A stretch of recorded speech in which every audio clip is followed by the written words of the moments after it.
Hello and welcome to the Plastic Welding channel. In today's video, I will show you how to repair a broken PVC pipe using plastic welding.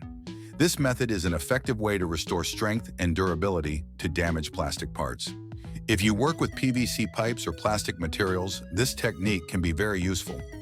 First, we will examine the broken pipe and prepare the surface for welding.